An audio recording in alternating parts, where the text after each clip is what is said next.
Hello everyone, welcome back. मैं हूं अभिषेक सिंह और आप देख रहे हैं एग्जैक्ट वे। आज के इस सेट में हम लोग प्रीवियस ईयर के रेलवे के 18-19 के क्वेश्चन तो लेंगे ही, साथ में एसएससी सीजीएल के भी क्वेश्चंस हम लोग लेने वाले हैं। तो आप अपने आप को हर तरीके के कंडीशन के लिए तैयार रखें। चीजें बहुत ही आसान है अगर आप उसका एग्जैक्ट वे जानते हैं। तो आज के सेट का जो भी क्वेश्चन है उसका अगर आपको पीडीएफ की जरूरत होगी तो आपको एग्जैक्ट वे के टेलीग्राम ग्रुप में मिल जाएगा, जिसका लिंक आपको डिस्क्रिप्शन बॉक्स में भी दिया गया है और कमेंट सेक्शन में भी मैं पिन कर दूंगा। मैथ, साइंस और रीजनिंग के कंप्लीट कोर्स के लिए एग्जैक्ट वे के एप्लीकेशन को तुरंत इंस्टॉल कर ले, जिसका लिंक आपको डिस्क्रिप्शन बॉक्स और कमेंट सेक्शन में भी पिन कर दिया गया है। और जिनको भी 2 कोर्स लेना है, मैथ्स और रीजनिंग दोनों कोर्स लेना है, उनके लिए इस एप्लीकेशन पे कॉम्बो कोर्स में जरूर जाकर के देखें, आपके लिए कुछ बेहतर ऑफर जरूर होगा। कोर्स रिलेटेड किसी भी जानकारी के लिए इस नंबर पे व्हाट्सएप कर सकते हैं, टेलीग्राम कर सकते हैं। देखिए, ये आपका पहला क्वेश्चन है। इस क्वेश्चन में क्या लिखा गया है? आपको दे रखा गया है कि अगर DIG बराबर 25 है और कट के जगह पे 49 लिखा गया है तो किक के जगह पे क्या कोड लिखा गया होगा? तो देखिए, जिनको भी इजोटी मेथड पता होगा उनको ये देख करके पता चल जाएगा कि यहाँ पे क्या किया गया है। जो भी अल्फाबेट दिया गया है ना, उनके नंबर्स, उनका जो पोजीशन जो है उनके नंबर्स को ऐड करके यहाँ पे कुछ ना कुछ खेला किया गया है। जैसे देखिए, डी कितने नंबर पे आता है? तो डी आता है 4 नंबर पे, आई 9 पे, जी 7 पे। इन तीनों को जोड़ोगे तो कितना होता है? 20। और यहाँ दे रखा है कितना गया? +5, यानी कि 20 + 5। क्या यहाँ पे वही चीज है? 3। टी का कितना कोड होता है? 20। यू का कोड कितना है? 21। यू कितने नंबर पे आता है? 21 नंबर पे। तो 3, 21, 20 कितना होता है? 20, 20, 40, 41, 3, 44। तो 44 + 5 कितना होता है? 49। तो आ गया। तो आपको यहाँ पे कोड समझ में आ गया कि इन अल्फाबेट का जो भी पोजीशन है उनके नंबर्स को ऐड करो और उसमें 5 जोड़ दो। कि आता है कितने नंबर पे? 11 पे। आई कितने पे आता है? 9 पे। सी कितने पे आता है? 3 पे। के कितने पे आता है? 11 पे। इन दोनों को ऐड करो तो 11 दूनी 22, 22 3 25, 25 9 34, 34 + 5 कितना होता है? 39। तो आपका आंसर बी। अब देखिए, ये मैं आपको समझाने के लिए यहाँ पे सब कुछ लिखा हूं। आप अगर अल्फाबेट के पोजीशन को अच्छे से याद रखते हैं तो कुछ भी आपको लिखने तिखने की जरूरत नहीं होगी। क्वेश्चन देखोगे, आंसर पे टिक मारोगे। इजोटी मेथड जरूर याद रखें। इजोटी मेथड आपको बहुत काम देता है पोजीशन को याद रखने के लिए। देखिए, इजोटी में क्या होता है? ये 5 पे आता है, ये 10 पे आता है, ये 15 पे, ये 20 पे, ये 25 पे। ठीक है, तो इस तरीके से आप अल्फाबेट को याद रख सकते हो। इसके पीछे क्या होगा नहीं होगा, इस तरीके से चीजों को ध्यान में रख सकते हो। अब नेक्स्ट क्वेश्चन देखते हैं। इस क्वेश्चन को देखिए, आपको बताना है कि ये वाला फिगर इन दिए गए ऑप्शन में से किस में दिख रहा है आपको। अब ऐसे क्वेश्चन में बिल्कुल भी दिमाग नहीं लगाना है, ये सीधे आंखों से दिख रहा है आपको कि एक ट्रायंगल है, ट्रायंगल के ऊपर में ये लटका हुआ है और इस तरीके से तिरछा गया हुआ है। आप देखो किस में गया हुआ है। अगर आप इस ट्रायंगल को मानते हो तो ये एक ट्रायंगल है लेकिन ऐसे नहीं निकला हुआ है, यानी कि ये क्वेश्चन, ये ऑप्शन गलत है। इस ट्रायंगल को अगर आप मानते हो, इस ट्रायंगल को अगर आप मानते हो तो यहाँ पे भी ये नहीं निकला हुआ है। चलो, ये है लेकिन ये नहीं निकला हुआ है, तो ये भी आपका नहीं होगा। सी में देखो तो ऐसा कोई ट्रायंगल है, ये आपको ट्रायंगल दिख रहा है लेकिन इसमें ये दिया हुआ है लेकिन इसके ऊपर ये नहीं दिया हुआ है, तो ये भी गलत। तो आपका ऑप्शन डी ही सही होगा। कैसे सही होगा? तो ये देखिए, इस तरीके से ये ट्रायंगल गया और ये इस तरीके से गया और इस तरीके से निकल गया, है या नहीं? तो बस यही आपका आंसर है। अब इस क्वेश्चन को देखें। इस क्वेश्चन में क्या है? ये आपको पेपर को मोड़ने वाला जो क्वेश्चन पूछा जाता है वो है। एक पेपर है, एक स्क्वायर पेपर है, इसको पहले डायगोनली मोड़ा गया, फिर उसके बाद क्या किया गया? इस पॉइंट से इस पेपर को पहले ऊपर से मोड़ा गया, फिर इधर से मोड़ा गया और एक स्क्वायर शेप दे दिया गया। स्क्वायर शेप देने के बाद यहां से कट किया गया, यहां से कट किया गया, यहां इन चारों कोना से कट कर दिया गया। और अब क्या कर रहा है? पेपर को इसे खोल रहा है। ये जो डायगोनली पेपर है इसे पहले ऊपर की तरफ खोल रहा है, फिर इधर की तरफ खोल रहा है, फिर पूरा उधर की तरफ खोल दे रहा है। तो आपको बताना है कि अल्टीमेटली जो फिगर बन करके आएगा वो कैसा बन करके आएगा। तो देखो, इसमें पूरा सबसे पहले आपको तो वाटर इमेज वाला केस करना है। जब भी पेपर को आप ऊपर नीचे खोल रहे हो, ऊपर नीचे खोल रहे हो, तो वहां पे कौन सा ट्रिक लगता है? वाटर इमेज का ट्रिक लगता है। और जब भी आप उसे लेफ्ट राइट करके खोल रहे हो तो वो कौन सा ट्रिक लगता है? वहां पे आपका मिरर इमेज का ट्रिक लगता है। तो यहाँ पे अगर आप ऊपर खोल रहे हो तो यहाँ पे ये फिगर ऐसे बन जाएगा, ये फिगर ऐसे बन जाएगा और इसके कारण ये यहाँ पे ऐसे बनेगा। अब ये आप ऐसे ऐसे करके खोल रहे हो तो लेफ्ट राइट करके खोल रहे हो तो यहाँ मिरर इमेज वाला लगेगा। मिरर इमेज का क्या ट्रिक है? जो नजदीक है उसे आप नजदीक रखोगे, जो पॉइंट दूर है उसे आप दूर रखोगे। ये पॉइंट नजदीक है तो ये इस तरीके से इमेज बनाएगा, इसका कुछ इस तरीके से इमेज बनाएगा और इसका क्या कैसे बनेगा? तो इसका आपको इस तरीके से बनेगा। अब आप क्या करोगे? ये पूरा डायगोनली पेपर को आप पूरा का पूरा उधर की ओर खोल दोगे तो जो ये इमेज है वो एग्जैक्टली उधर बनेगा, लेकिन मिरर इमेज में जब आप पढ़ोगे तो वहां पे 45 डिग्री वाला एंगल का जो इमेज बनता है वो चीज आप पढ़ोगे, तो वहां पे आपको बहुत आसानी से दिखेगा कि ये सीधा का सीधा इस तरीके से फोटो बना रहेगा, ये सीधा का सीधे इस तरीके से फोटो बना रहेगा, ये वाले कट के कारण यहाँ पे सीधे इस तरीके से बना रहेगा। अब देखिए इसके कारण आपको यहाँ पे इस तरीके से बनेगा और इसके कारण आपको यहाँ पे इस तरीके से बनेगा।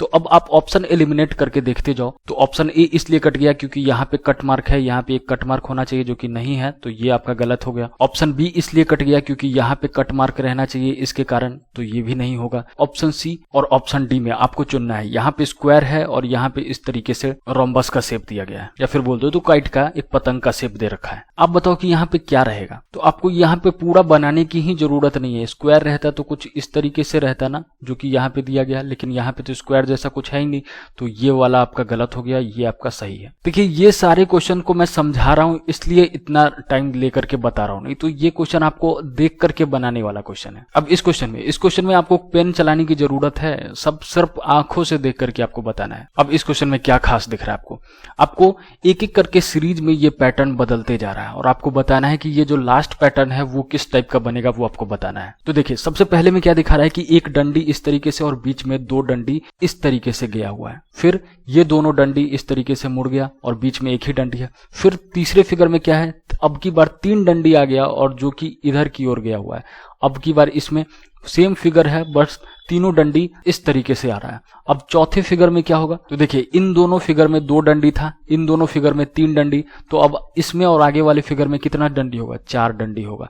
तो चार डंडी किसमें दिख रहा है, इसमें तीन ही, इसमें तीन ही, इसमें दो, इसमें एक दो तीन चार, तो यही आपका आंसर है। बस कहानी खत्म। ये देख करके पहले सेकेंड्स में आपको देख करके यहाँ पे समझ में आ जाना चाहिए था कि इसका डी होगा आंसर। अब इस क्वेश्चन को देखिए, ऑप्शन में से आपको बताना है कि इससे संबंध रख रहा वो कौन सा ऑप्शन है जो कि किसी न किसी रूप में इसके जैसा दिख रहा होगा या इसके जैसा संबंध बना रखा होगा। देखिए क्या हो सकता है यहाँ पे लॉजिक। एक बार आप वीडियो को पॉज करो और खुद से एक बार सोचो कि यहाँ लॉजिक क्या हो सकता है। 9, 35 और 16 कैसे आया होगा, यहाँ पे क्या इनके बीच में क्या संबंध होगा। तो आपको यहाँ 9 दिख रहा है, यहाँ 16 दिख रहा है। क्या आपको सबसे पहला ध्यान ये नहीं जा रहा है कि ये 3 का स्क्वायर है, ये 4 का स्क्वायर है, मानते हैं तो बिल्कुल। अच्छा ये 35 कैसे आया होगा, फिर 16 + 9 जोड़ करके तो 35 नहीं आता है। लेकिन अगर मैं ये 4 और इन 3 को जोड़ूं तो 4 3 7 होता है और 7 में गुने 5 कर दूं तो 7 5 35 होता है, आ गया। तो अब आपको यहाँ पे लॉजिक दिख गया। अब देखिए इनमें से कौन सा ऑप्शन है जो कि इस लॉजिक को सेट करता है। अगर कोई भी नहीं होगा तो फिर यहाँ पे कोई और लॉजिक होगा। तो देखिए यहाँ पे है 16, 50 और 64, तो ये 16 किसका स्क्वायर होता है, 4 चौका 16, 4 का स्क्वायर। ये 64 किसका, 8 8 64, 8 का स्क्वायर।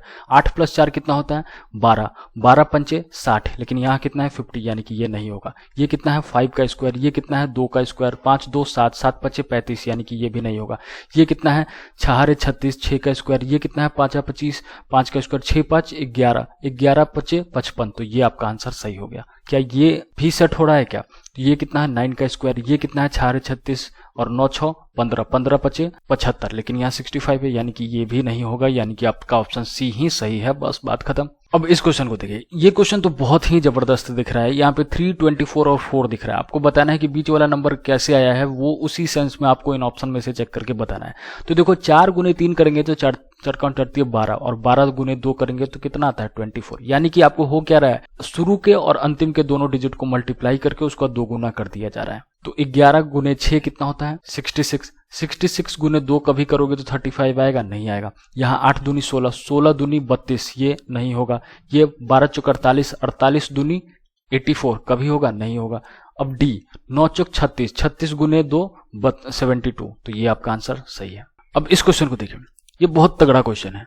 आपको बताना है कि इन 4 ऑप्शन में से कौन सा एक ऑप्शन है जो कि बाकियों से अलग है। एक बार वीडियो को पॉज कीजिए, इस पे खुद से दिमाग लगाइए कि क्या हो सकता है। रीजनिंग में अगर आपने कहीं से भी पढ़ा होगा और नंबर्स वाले क्वेश्चंस को आप क्रैक करना जानते होंगे तो उसमें आपने देखा होगा कि या तो वहाँ पे स्क्वायर का लॉजिक लगता है, या तो वहाँ पे क्यूब का लॉजिक लगता है, या प्राइम नंबर, ऑड नंबर, या फिर आपको कुछ मल्टीपल करके उसमें से कुछ घटाने वाला कुछ इस तरीके का लॉजिक लगता है। लेकिन एक लॉजिक और लगता है, वो क्या लॉजिक लगता है, फैक्टर वाला लॉजिक। इन नंबर्स को कोई एक खास नंबर जो है डिवाइड कर रहा होगा और जो एक नंबर नहीं कर रहा होगा वही बाकियों से अलग होगा। ठीक है, जैसे आप इन ऑप्शन में से जो भी दे रखा है इसको अगर आप 7 से डिवाइड दोगे तो आपको कौन कौन कटता दिख रहा है, तो 126 आपका 7 से कटेगा या नहीं कटेगा? तो कटेगा। ये एक बार 7 8 56 ये कटेगा, 7 दूनी 14 और 7 7 49 कटेगा, ये 7 7 21 बचा 44, 7 से नहीं कटेगा।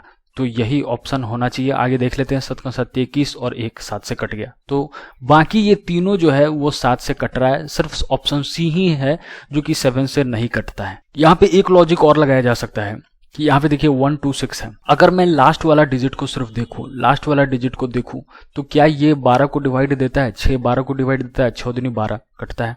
ये 18 189, तो 18 को अंतिम वाला डिजिट जो है क्या डिवाइड देता है? 9 का 18 देता है।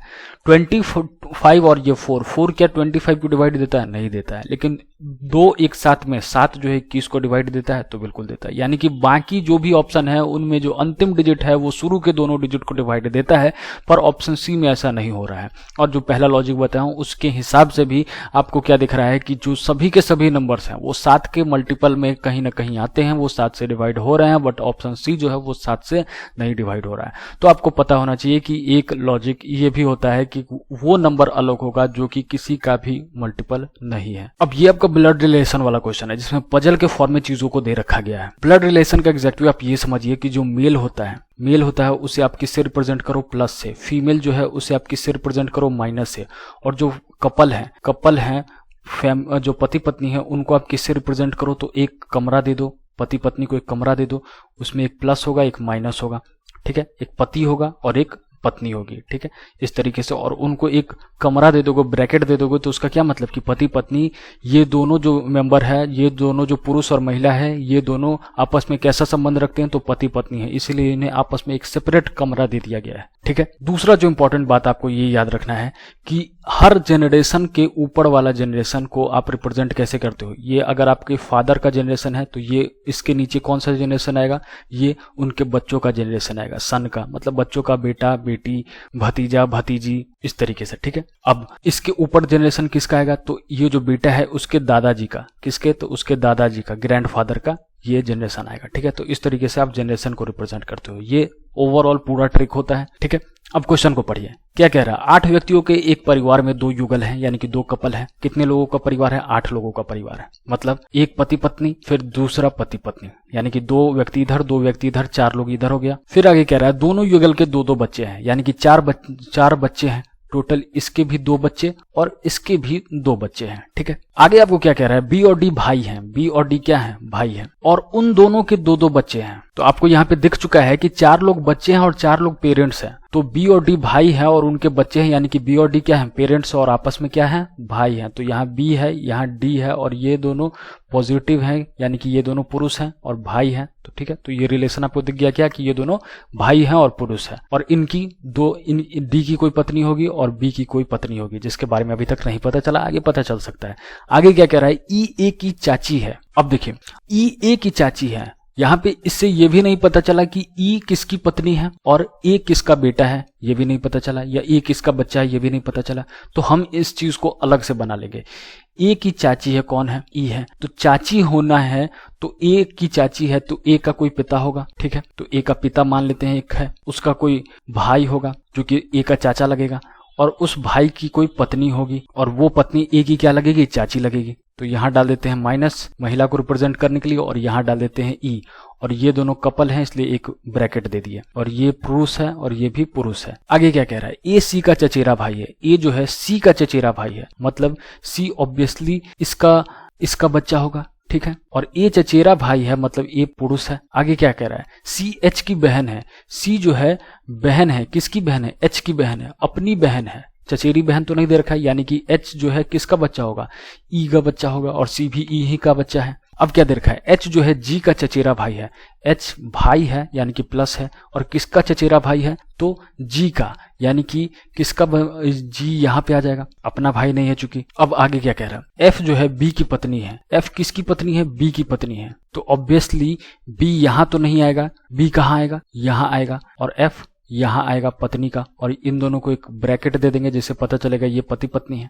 तो अब यही इमेज जो है ऊपर में आपको दिख रहा है या नहीं दिख रहा है? तो इसका मतलब यहाँ पे क्या आ जाएगा? टी आ जाएगा। अब आप देखिए, आपसे क्वेश्चन क्या कह रहा है? एच किस प्रकार एफ से संबंधित है? तो एच जो है आपको यहाँ है, एफ यहाँ है, एफ चाची है और एच क्या है? भतीजा है। तो आपका आंसर ए। अब इस क्वेश्चन को देखिए, इसमें आपको जो ये तीनों चीज दे रखा गया है उसको आपको उस तरीके से रिलेशन बनाना है। वेन डायग्राम का ये क्वेश्चन है। जो देखिए, सबसे पहले अंकल है, तो अंकल के लिए मैं ये मान लेता हूं कि ये लोग सब इस कमरे में अंकल हैं। अब जो ये अंकल हैं ये क्या लगेंगे हमारे, तो ये सब हमारे रिलेटिव के अंदर आएंगे। हमारे जितने रिलेटिव होते हैं उसमें अंकल भी होते हैं, उसमें हमारे भाई लोग भी होते हैं, चचेरे भाई लोग, उसमें हम लोगों की चचेरी बहन लोग भी होते हैं।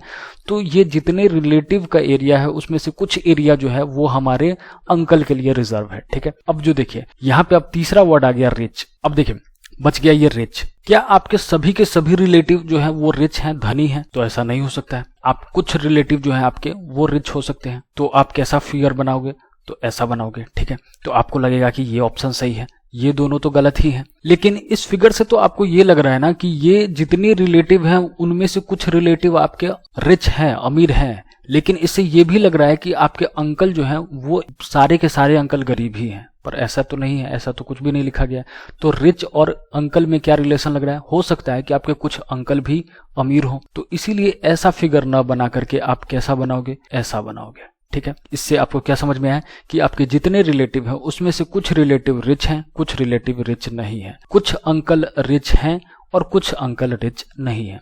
ठीक है, तो ये ऑप्शन आपका गलत है, ये ऑप्शन आपका सही है। तो चलिए अगले क्लास में मिलते हैं। Thank you so much. आप अगर एग्जैक्टवे की एप्लीकेशन को इंस्टॉल नहीं किए हो तो कर लीजिए, वहां पे आपको पूरा कोर्स मिल जाएगा मैथ्स, रीजनिंग और साइंस का, जो कि बहुत ही इंपॉर्टेंट है। और जिन लोगों को मैथ्स और रीजनिंग दोनों कोर्स चाहिए वो एग्जैक्टवे के एप्लीकेशन पे एक बार कॉम्बो कोर्स में जरूर जाएं, वहां पे आपके लिए कुछ अच्छा ऑफर जरूर रखा हुआ है। और अगर आप इस चैनल पे नए हैं तो चैनल को सब्सक्राइब कर लीजिए, डेली क्लासेस के साथ जुड़िए, जिसमें आप प्रीवियस ईयर के सेट के साथ आप खुद को ये जज कर पाओगे कि आप अगर एग्जाम के फेज में अभी आ जाते हो तो आप कितना स्कोर कर पाते हो और आपका स्पीड क्या है। चलिए अगली क्लास में मिलते हैं। Thank you so much. God bless you. जय हिंद, जय भारत।